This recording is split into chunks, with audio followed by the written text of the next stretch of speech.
გამარჯობა, ეთერშია ქრონიკა 17-ზე მე ქეთი ქაშაკაშვილი ვარ, გამოშვებაში ნახავთ. ვის და რა თანხით აფინანსებს ბრიტანეთის საელჩო დიპლომატიური მისიის დუმილი და პოლიტიკური შეფასებები რამდენიმე წუთში. უტიფარი და პარადოქსული, როგორ აფასებს მმართველი გუნდი ოპოზიციის რიტორიკას ეუთო ოდირთან დაკავშირებით.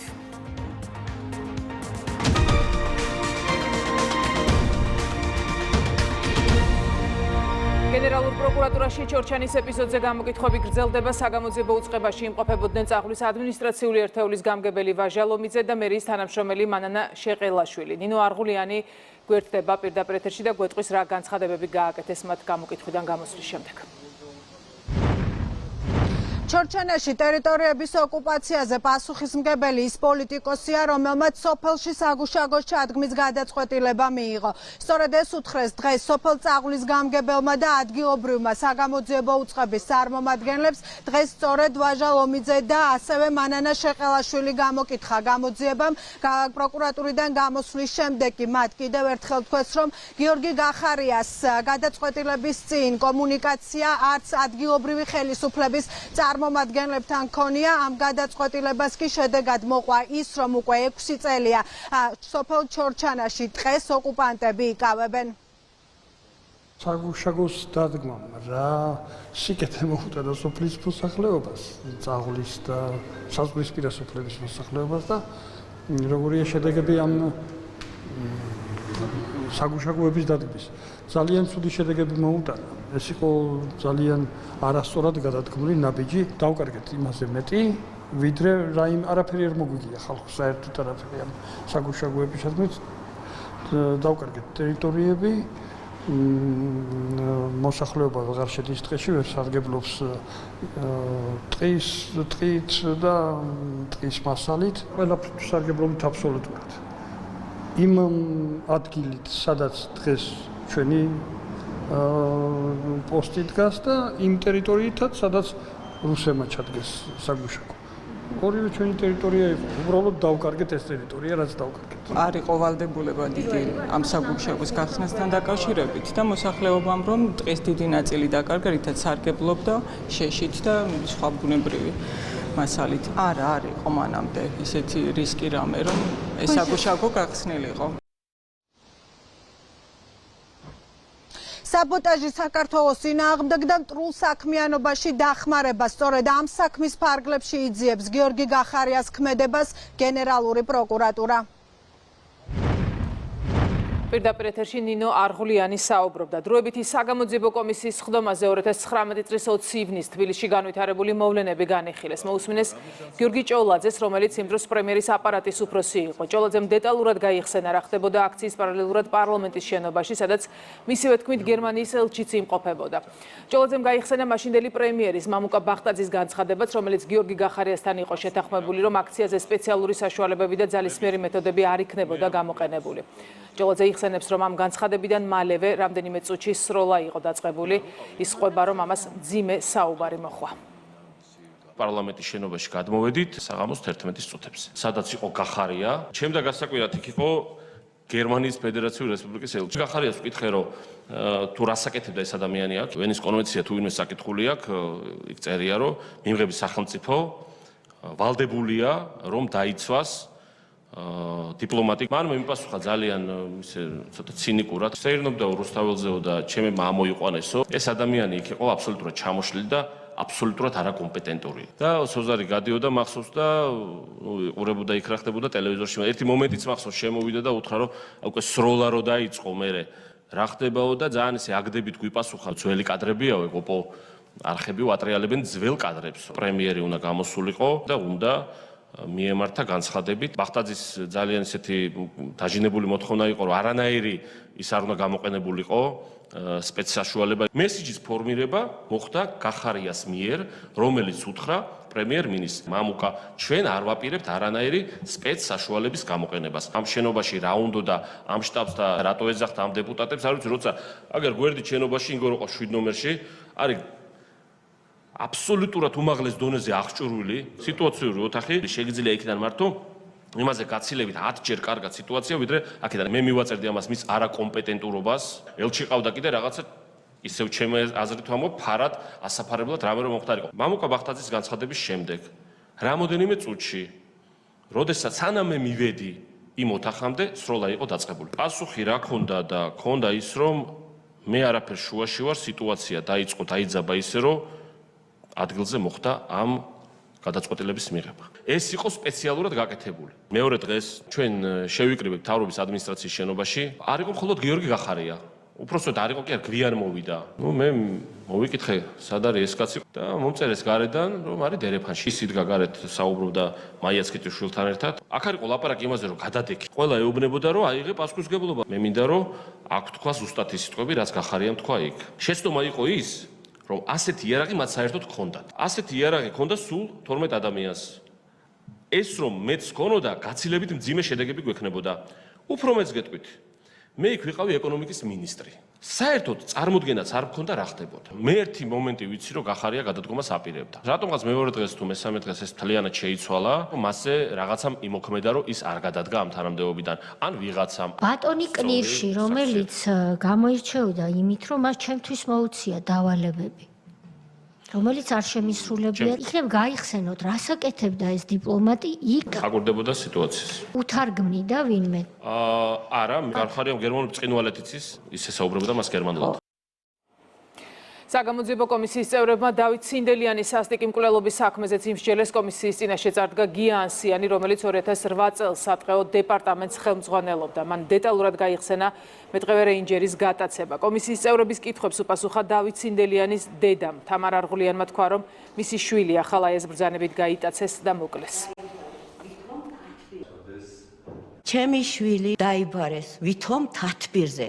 პირადად ახალაიას დაკვეთით, როგორც შევიდნენ ქუთაისში, დახვდა ქუთაისის 9 კაციანი სპეცნაზი, გაიტაცეს. როცა შეხვდებოდა ამ ნაციონალებს, პირს შეახლიდა მათ სიბინძურეებს. შეხვედრა ჰქონიათ თბილისიდან ჩამოსულ მაღალჩინოსნებთან და კოდორისგან გადმოსულ კუდის თანამშრომლებთან, ამტოვილებს და უთქვია საყვედური, რომ კოდორი თოფის გაუსროლელად ჩააბარეთ. ბავშვები, ქალები უკან მიატოვეთ, ახლა მაინც რატომ არ ზრუნავთ ამათ პირობების შექმნაზეო. კამათის დროს ის მიუყოლებია ბოლოს, თქვენი დრო დათვლილია და მერე შეძრებითო. ხო, არ გავიდა ამის შემდეგ 10 დღე თითქოს თადბირზე დაიბარეს, შპიონაჟი დასწამეს იქ, ერთი შენობიდან მეორეში გადაუყანიათ, იქ ჩაუბარებიათ თბილისიდან წამოსული 3 კაციანი სპეცნაზისთვის. რომლებსაც ახალაიას ბრძანებით დავალებული ჰქონდათ ჩაეყვანათ თბილისში. რო ჩასულან ისევ დაურეკია დათა ახალაიას და ზურაბ ყუბლაშვილს, რომ თბილისში არ ჩამოეყვანათ და პირდაპირ წაეყვანათ ბათუმში და ჩაებარებინათ აფხაზეთის კუდისთვის უფროსი რომან შამათავა. მანქანაში დაიმარტოვა და ნახევრად სიცოცხლე იქ მოუსპო. იქიდან რო გადმოუყვანიათ მანქანიდან და უკვე დასახრეტად მიჰყავდათ ჩემი შვილი, ფეხზე ვერ დგებოდა ნავი, წინასწარნაშოვნი ჰქონიათ მაშინდელი აჭარის კუდის უფროსი თეიმურაზ პატარიძისგან. შესულან ზღვაში შამათავას უბრძანებია აყენე და წინ დასვიო ნავის კიჩოზე. აყენა თუ არა იმ წუთში ამოიღო თავისი პისტოლეტი, პირდაპირ თავში დაახალა და ერთი გასტროლით მოკლა. უთქვია კიდევ, აი რა მაგარი იერუხო ყოფილაო, მეორე გასტროლა აღარ დამჭირდაო. იქვე დაცემულა. ნავში სისხლის გუბე დამდგარა. წინასწარ გამზადებული ბეტონის ფილები მოუმარჯვია, გამოუბია ისინი და ზღვაში ჩაუძირია. ზღვის ბინადრების ლოკმა გამიხადა. გვამიც არ მაღირსეს და სამარყად. ამის მერე გაუფრთხილებია ისინი რა? დაღვრემილი სახეები გაქვთ, აქ გოგირ წყალადმჟავა და გვამს ძვლიანად დაშლის. ჩამოვიდნენ ჟურნალისტების ერთი ბრიგადა და დაგიბრუნდებათ. რომან შამათავა არც მარტო დასჯილი, იგივე საქციელი, იგივე ჩაედინა პატაკარდავას მიმართ. დედამისიც ამას გადაყვა. ევთოოდირთან დაკავშირებით ოპოზიციის რიტორიკას უტიფრობას და პარადოქსულს უწოდებენ მართლ გუნდში. ქართულ ოცნებაში ოპოზიციის მიერ ევთოოდირზე გაკეთებულ განცხადებებს იხსენებენ და ამბობენ, რომ ოპოზიცია შეცვლილი რიტორიკით ახლა საკუთარ პოლიტიკურ დღისწესრიგს აწყობს. საპარლამენტო არჩევნებზე ეუთო ოდირს ვინ ეკითხებაო? თვითმმართველობის არჩევნებზე ეუთო ოდირი როგორ არ ჩამოყავთო? არჩევნებს რომ აგებენ, მერე ხალხს აბრალებენ ხოლმე. რა უტიფრობა და პარადოქსია, რომ რადიკალური ოპოზიციის მედია და რადიკალური ოპოზიცია, რომლებმაც ფეხქვეშ გათელეს ეუთო ოდირის დასკვნა საპარლამენტო არჩევნების დროს, იგნორირება გაუკეთეს მისიის მთავარ შეფასებას. ქართული ოცნება არჩეული ხელისუფლება დღეს კი პოლიტიკურ დღის წესრიგს იმაზე აწყობს, თუ რატომ არ იწვევს მმართველი გუნდი ეუთო ოდირს მუნიციპალურ არჩევნებზე. ოპოზიციას აქვს ჩალისფასი, რასაც თვითონ ესე ვთქვათ საუბრობდნენ ეუთო ოდირზე, კიდევ ერთხელ გადახედონ ისტორიას, გადახედონ პრაქტიკას და ამის შემდეგ ისაუბრონ. ხოლო რაც შეეხება ეგრეთ წოდებულ ოპოზიციას თუ რა განცხადებებს აკეთებენ, არერთხელ გვითქვამს, რომელი მესიჯის ან მიუვიდათ, ან ამოიკითხეს, რაღაცა ხავს მოეჭიდნენ თავის ჭკუით, ეგრევე წამიერად, მყისიერად დაასხდნენ რაღაცა ნარატივს, რომელიც ნარატივი სრულიად დაცლილია შინაარსისგან და უბრალოდ რაღაც დღიდან დღემდე რომ რაიმე სასაუბრო თემა მაინც გქონდა თავიანთ ტელევიზიებში, პარტიულ ტელევიზიებში, ახმოვანებენ ამას თუ სოციმედია ავიღოთ, თუ ტელევიზია ავიღოთ. ეუთო ოდირის ჩამოსვლის მოთხოვნა არის, მე ვფიქრობ, გარკვეული ფანდი იმისათვის, რომ თავისივე უარყოფილი ორგანიზაცია, რომელთა ხელმძღვანელებზე ზეწოლა მოახდინეს და არა მარტო ზეწოლა, დაამცირეს, პოლიტიკურად და საკმაოდ სერიოზული კალაშქრება მოახდინეს ეუთოს და ოდირის წინააღმდეგ, მას მერე რაც მათ პოზიტიური გადაწყვეტილება დადეს საქართველოსთან მიმართებაში 2024 წლის ოქტომბერში. ახლა ითხოვენ მათ ჩამოსვლას. ეს არის რასაკვირველია თვალთმაქცევა. ბრიტანეთის ელჩი ქრონიკის კითხვებს არ პასუხობს. დიპლომატიური წარმომადგენლობა უკვე ერთი კვირაა მიმართვის მიუხედავად არასაჯაროებს ინფორმაციას, ვის რა თანხით აფინანსებდა 2024 წლის არჩევნების წინ და რა თანხით აფინანსებს დღეს. პარლამენტის თავმჯდომარე სოციალურ ქსელში დიპლომატიური წარმომადგენლობის იმ პოზიციას ეხმიანება, რომლის მიხედვითაც საელჩო მომავლის აკადემიას არჩევნების ობიექტურ დამკვირვებლად მიიჩნევს. შალო პაპუაშვილი მომავლის აკადემიის Facebook პოსტსაც აქვეყნებს. აქ არ ვარ ინტერვიუების მისაცემად. კარგად რომ გავიაზროთ, ნაციონალური მოძრაობის 5 ნომრის გია ჯაფარიძის ამ NGO-ზე მომავლის აკადემია ამბობდა დიდი ბრიტანეთის საელჩო. არჩევნების ობიექტური დამკვირვებლები არიან. ფული გვინდათ მივცეთ და რაშუაშია აქ ექსტრემიზმის დაფინანსებაო. ამასობაში ერთი კვირა გავიდა მას შემდეგ, რაც ბრიტანეთის საელჩოს მიმართე. გაესაჯაროებინა ვის და რა თანხით აფინანსებდა 2024 წლის არჩევნების წინ და ვის რა თანხით აფინანსებს დღეს. თუმცა საერთაშორისო დახმარების შესახებ პარიზის დეკლარაციისა და საქართველოს და დიდ ბრიტანეთს შორის სტრატეგიული პარტნიორობის და თანამშრომლობის შეთანხმების დარღვევით დიდი ბრიტანეთის საელჩო ამ ინფორმაციას ქართული საზოგადოებისთვის არასაჯაროებს. სხვა ქვეყანაში პროპაგანდის და ექსტრემიზმის დაფინანსება საერთაშორისო სამართლის დარღვევაა. გაუგებარია ცხადია აივლანდნენ თავიანთ ქმედებებში, გადაწყვეტილებებში. მე ერთი რამ მინდა ვთქვა, ჩვენ არავის არ უმტრობთ და არავის არ ვერჩით. მით უმეტეს თუნდაც ბრიტანეთის საელჩოს. ჩვენ გვინდა ერთი რამ, ხალხმა უნდა იცოდეს სიმართლე. თანხები ვის მოხმარდა, რომელ ორგანიზაციებს და რა კონკრეტულ პროექტებში დაიხარჯა. დღემდე არ არის გასაჯაროებული. ჩვენ ხო ვამბობთ იმაზე, რომ გვინდა ევროპა, ევროპული მომავალი და გამჭვირვალობა არის ერთ-ერთი უმნიშვნელოვანესი მიმართულება. შესაბამისად, ჩვენც ვითხოვთ გამჭვირვალობას, მით უმეტეს ეს არის ოფიციალური წყარო საელჩო, ხო? და ვის აფინანსებს და რა კონკრეტულ პროექტებში ეს უნდა იყოს საჯარო ყველასთვის. ინგლისი იქნება ამერიკის შეერთებული შტატები, ჩინეთი თუ ნებისმიერი სხვა სახელმწიფო საქართველოსთან, როგორც დამოუკიდებელ დემოკრატიულ სახელმწიფოსთან იქონიონ ურთიერთობა და არავითარ შემთხვევაში დემოკრატიული ლოზუნგების უკან სწორედ აი ესეთი, რომ ვიტყვიან, ანტიდემოკრატიული და ფარული მიზნებით მოქმედება არ უნდა იყოს დაშვებული. მით უმეტეს დონორების მხრიდან, საელჩოების მხრიდან პირდაპირ წარმოუდგენელია, ხო? როდესაც არასამთავრობო სექტორი ჩრდილოვანი საქმიანობისათვის არის გამოყენებული ზიზღის, პოლიტიკური პოლარიზაციის და საზოგადოების დანაწევრება დაყოფისაკენ. საქართველოს პრეზიდენტი ამერიკის შეერთებულ შტატებსა და უნგრეთში ახლად დანიშნულ ელჩებს, ასევე ევროპის საბჭოში საქართველოს ახალ მუდმივ წარმომადგენელს შეხვდა. მიხეილ ყაველაშვილმა დიპლომატებს თანამდებობებზე დანიშვნა მიულოცა და მათ მომავალ საქმიანობაში წარმატებები უსურვა. საქართველოს საგანგებო და სრულუფლებიან ელჩებად ამერიკის შეერთებულ შტატებში თამარ ტალიაშვილი, უნგრეთში ნიკოლოზ ლალიაშვილი, ხოლო ევროპის საბჭოში საქართველოს ახალ მუდმივ წარმომადგენლად ხატია წილოსანი დაინიშნა.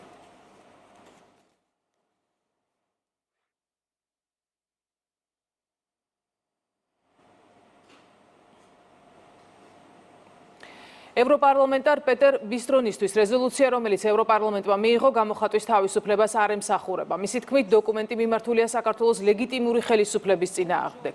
ევროპარლამენტარი ამბობს, რომ საქართველოს მტკიცედ უნდა განაგრძოს სუვერენიტეტის დაცვა. აშკარაა, რომ აქ საქმე არა სიტყვის, გამოხატვის თავისუფლებას და დამოუკიდებელი ჟურნალისტიკის მხარდაჭერას ეხება, არამედ ეს არის მცდელობა, რომ დაამხონ საქართველოს დემოკრატიული და ლეგიტიმური მთავრობა. ვხედავთ შემდეგს, დასავლური სახელმწიფოები აფინანსებენ არასამთავრობო ორგანიზაციებს, ამ შემთხვევაში საქართველოში. უწინეს ფინანსდებოდა USAID-ის მიერ. დონალდ ტრამპმა ეს დაფინანსება შეაჩერა, თუმცა ევროკავშირი კვლავ განაგრძობს დაფინანსებას. აფინანსებენ NGO-ებს. ამ NGO-ების აქტივისტები კი თავს ესხმიან პოლიციას. ერთ-ერთი მათგანი ციხეში აღმოჩნდა, რადგან იგი თავს დაესხა პოლიციის ოფიცერს. ევროპარლამენტში კი დადგეს შოუ ამ ადამიანის დასაცავად. ეს ყოველთვის ერთი და იმავე სახელმძღვანელოს მიხედვით ხდება არაერთ სახელმწიფოში, რომ ძირი გამოუთხრონ ლეგიტიმურ მთავრობებს და ამ შემთხვევაში ეს ხდება საქართველოში. ცხადი ეს არის საქართველოს შიდა საქმეებში ჩარევა. მე ეს დებატებზეც აღვნიშნე. საფრანგეთის ყოფილი მინისტრი, ჩემი კოლეგა ტიერი მარიანიც იმავე მოსაზრებას გამოთქვამდა. თქვენ ქვეყანაში გყავთ NGO-ები, რომლებიც უცხოეთიდან ფინანსდებიან და ავრცელებენ უცხო ქვეყნების ნარატივს. ეს საჯაროდ ცნობილი ფაქტია. სწორედ ამიტომაცაა, რომ დონალდ ტრამპმა შეაჩერა USAID-ის მიერ NGO-ების დაფინანსება. წარსულში ასეთ NGO-ებზე, რომლებიც რეჟიმის ცვლილებებს ამზადებდნენ არაერთ ქვეყანაში, მილიარდობით დოლარი იხარჯებოდა. უკვე რამდენიმე კვირა ეს ფაქტი ყველა მიცის. ევროკავშირში ეს ჯერ კიდევ გრძელდება. ევროკავშირი ცდილობს ჩაანაცვლოს USAID და თავად დააფინანსოს ეს NGO-ები. გლობალისტები ევროპარლამენტს იყენებენ როგორც თავიანთი პროპაგანდის სცენას. გამოწვევა იგივეა, რაც ყველა დამოუკიდებელ ქვეყანას აქვს, ანუ დაიცავით თქვენი სუვერენიტეტი და გქონდეთ დემოკრატიული არჩევნები. თქვენმა ხალხმა გადაწყვიტა თავისუფალი არჩევნების გზით თუ ვინ სურდათ მთავრობაში. შესაბამისად, არ გაქვთ სურვილი უცხო ქვეყნის მიერ დაფინანსებულ NGO-ებს აყვეთ. ევროკავშირს არ უნდა ჰქონდეს მიდგომა, რომ სხვა ქვეყნებს ასწავლიდეს გამოხატვის თავისუფლებასა და ჟურნალისტიკას. გერმანიაში ჟურნალისტი დააკავეს, მთავარ რედაქტორს დეივიდ ბენდელს 7 თვე მიუსაჯეს და დააჯარიმეს, მხოლოდ იმიტომ, რომ მისმა გაზეთმა Facebook-ზე გამოაქვეყნა მიმი, სადაც შინაგან საქმეთა სამინისტროს ყოფილ მინისტრს ხელში ეჭირა ქაღალდი წარწერით მძულს გამოხატვის თავისუფლება. ასე რომ გერმანიაში ესეთი ხუმრობა 7 თვიან პატიმრობას ითვალისწინებს. კიდევ გვყავს ერთი ჟურნალისტი, ცნობილი იუთუბერი, რომელმაც 9 თვე გაატარა ციხეში. ეს არის ორი უახლესი მაგალითი გერმანიიდან, თუმცა მრავალი სხვა შემთხვევა გვაქვს ევროკავშირის მასშტაბით და ბრიტანეთიდანაც. ანუ აქაც გვაქვს პრობლემები. ერთ-ერთი ყველაზე ცნობილი ჟურნალისტი, ვინც ციხეში იყო, არის ტომი რობინსონი, რომელსაც ასევე რამდენიმე თვიანი პატიმრობა მიუსაჯეს იმის გამო, რომ მისი დოკუმენტური ფილმი არ ეჩვენებინა. ეს არის ფილმის სახელად „სიჩუმე“, რომელსაც რეკომენდაციას უწევ, მას მხარს უჭერდა ილონ მასკიც, ასე რომ ასეთია დღეს ვითარება აქ ევროკავშირში და ზოგადად ევროპაში. მართველი გუნდის შეფასებით რეზოლუცია, რომელიც ევროპარლამენტმა მიიღო, უსამართლოა და საქართველოს მიმართ გარე ძალების დამოკიდებულებას ასახავს. რეზოლუციაში საუბარია სანქციებზე და დაკავებულების გათავისუფლებაზე. რეზოლუციის მხარდამჭერი ევროდეპუტატები ითხოვენ მზიამაღლობელის დაუყოვნებლივ და უპირობო გათავისუფლებას. აქვე დოკუმენტში წერია, რომ მზიამაღლობელი კორუფციის გამოვლენისა და 2024 წლის არჩევნების დროს არჩევნების გაყალბების შესახებ ინფორმაციის გავრცელებისთვის ისჯება. ევროპარლამენტში რეზოლუციის მეორე პროექტიც იყო დარეგისტრირებული, სადაც ევროკავშირს მოუწოდებდნენ საქართველოს მიმართ მიდგომების შეცვალოს და არ ჩაერიოს ქვეყნის საქმეებში. ასეთი მომენტები გვაჩვენებს, რომ ევროპა და ევროკავშირი ყოველთვის ერთი და იგივე არ არის.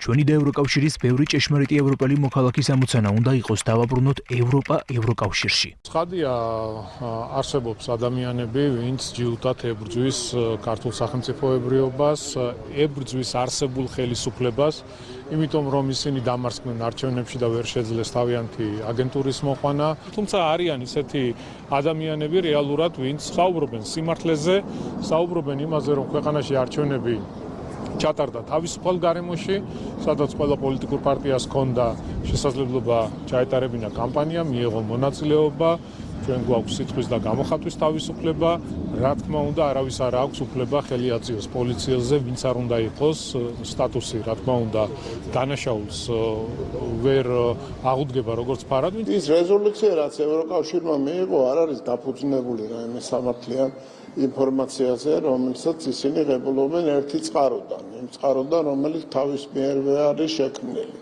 არასამთავრობო ორგანიზაციები და ზოგიერთი პოლიტიკური პარტიები, რომლებიც პირდაპირ ჩართულები არიან პროცესების რადიკალიზაციის სამოქმედო გეგმაში. რაც შეეხება ამაღლებელს, დანაშაულია ჩადენილი კონკრეტული და სამწუხაროა, მაგრამ დანაშაულიც არსებობს სახეზეა, რომლისთვისაც ნებისმიერ დემოკრატიულ საზოგადოებაში საკმაოდ კაცრი სასჯელია გათვალისწინებული.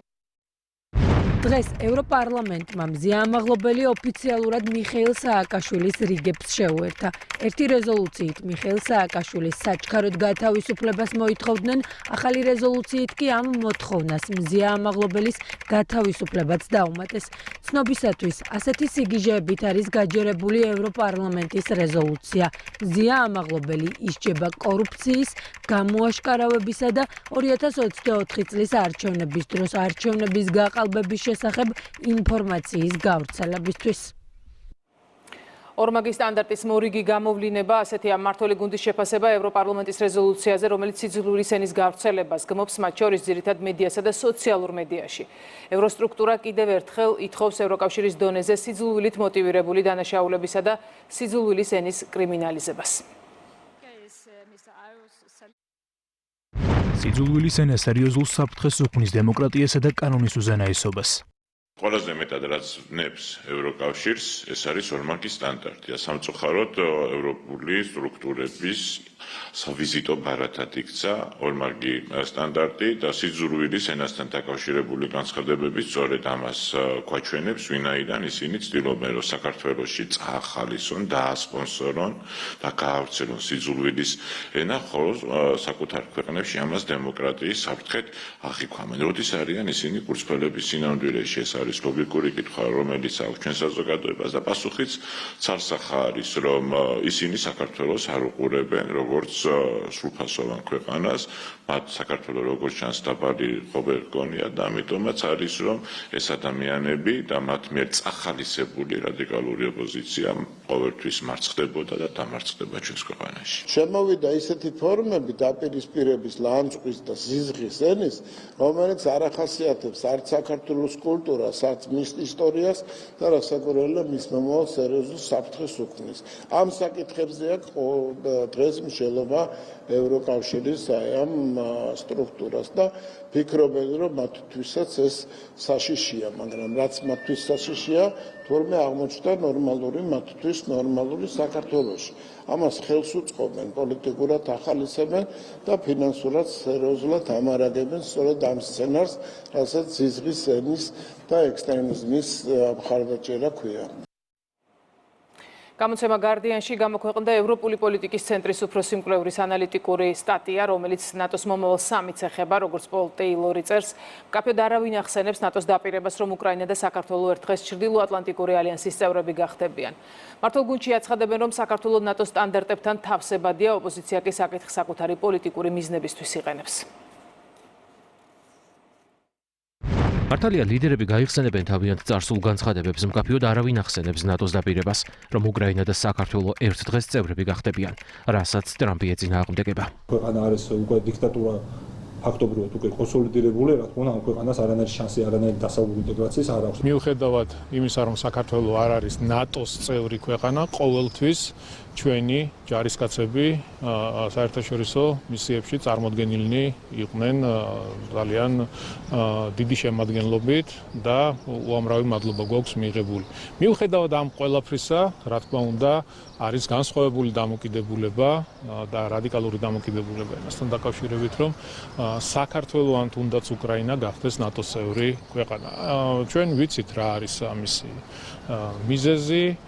ამიტომ მე ვფიქრობ საზოგადოებაც ხდება თუ რა არის პრობლემა. სამ განცხადებებს გააკეთებენ, როცა გააკეთებენ განცხადებებს ჩვენ ქვეყანასთან მიმართებაში გადახედონ ჩვენი ქვეყნის ისტორიას, კონკრეტულად ალიანსთან მიმართებაში. იმიტომ რომ ჩვენი ქვეყანა ბევრად წინ არის ყველა მიმართულებით. ეს ალიანსში გაწევრიანება იქნება თუ ნებისმიერ იმ გაერთიანებაში, რომელი გაერთიანება შეიძლება დღეს ჩაითვალოს ერთ-ერთ ძლიერ გაერთიანებად. ასე რომ თვითონ ჩამოყალიბდნენ გადახედონ და დამერწმუნეთ თვითონაც ძალიან დიდი გამოწვევის წინაშე დგანან. ეს არ არის ჩვენი შეფასება, ეს მსოფლიო არა მხოლოდ ლიდერების, არამედ ძალიან სერიოზული ექსპერტების შედარებაც არის.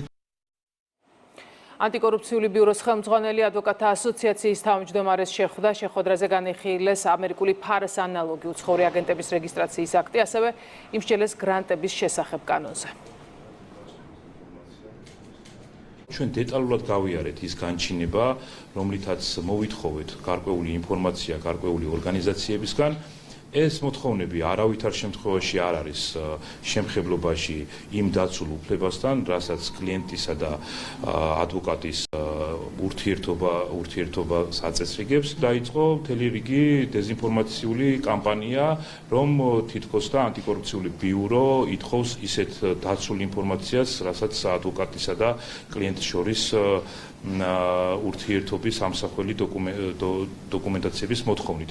და ეს არ შეესაბამება სიმართლეს, ეს არის დეზინფორმაცია, ჩვენ კიდევ ერთხელ საზოგადოებისთვის განმარტავთ, რომ ადვოკატისა და კლიენტის ურთიერთობა არის კანონით დაცული და ამ უფლებებს, რა თქმა უნდა, ანტიკორუფციული ბიუროც არ შეეხება. დღევანდელი ჩვენი შეხვედრა შეეხებოდა ეგრეთ წოდებული ფარას კანონისა და ასევე გრანტების შესახებ კანონის აღსრულების მექანიზმებს. შეხვედრა იყო დეტალურად განხილვის ფორმატში, პროფესიონალურად შევეხეთ ადვოკატის, კლიენტის, მათი ურთიერთობის, პროფესიული საიდუმლოების საკითხებს და შემიძლია გითხრათ, რომ ნებისმიერი კანონის, ამ შემთხვევაში ფარასა და გრანტების შესახებ კანონის აღსრულების დროს სრულად იქნება დაცული ადვოკატისა და კლიენტის პროფესიული საიდუმლოება. აჭარის მთავრობის თავმჯდომარე აფხაზეთის ავტონომიური რესპუბლიკის ახლადარჩეული მთავრობის თავმჯდომარის შეხვედრაზე ორმხრივი თანამშრომლობის გაღრმავების პერსპექტივები და დევნილთა მხარდაჭერის საკითხები განიხილეს.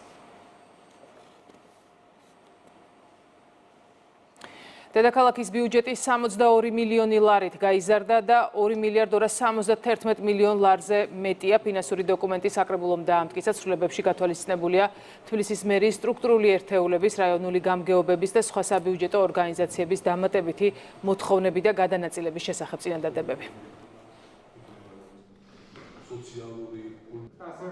ეს ყველაზე მნიშვნელოვანი რაზეც იმჟელა დედაქალაქის საკრებულომ, ეს არის დედაქალაქის ბიუჯეტის უკეთრის და 62 მილიონი ლარით გაიზარდა ჩვენი დედაქალაქის ბიუჯეტი და გახდა 2 მილიარდ 271 მილიონი, რაც უპრეცედენტოა.